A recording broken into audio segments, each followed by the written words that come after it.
Magandang gabi, pambungad sa ating newscast. Mahigit isang taon matapos maungkat ang illegal pogo operations sa Bamban, Tarlac. Hinatulan ng guilty ang pinatalsik na alkalde ng bayan na si Alice Go, alias Go Huaping, at ilang kapwa akusado sa kasong qualified human trafficking.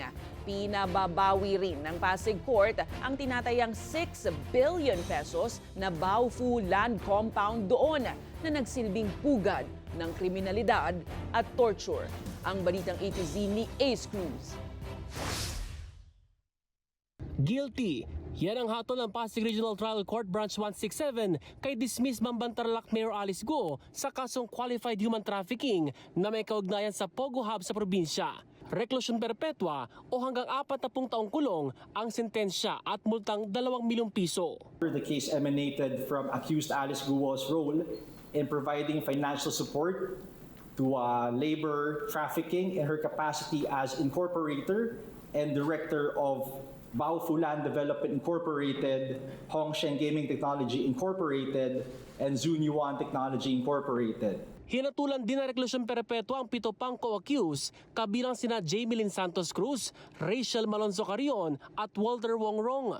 Hindi personal na sumipot sa pagbaba ng hatol sina Go at mga co-accused. Ipinag-utos ng Pasig RTC ang pag-forfeit sa Baofu Compound, ang sentro ng Pogo at Scam Operations kung saan nasagip ang iba't ibang foreign workers kabilang ang mga biktima ng torture. Malaking bagay ayon sa DOJ ang hatol ng RTC sa iba pang posibleng kahalintulad na trafficking cases. Okay, the facts and a discussion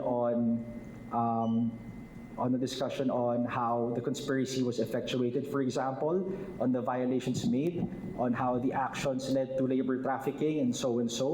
These can all be cited as jurisprudence, not just for Pogo cases exclusively.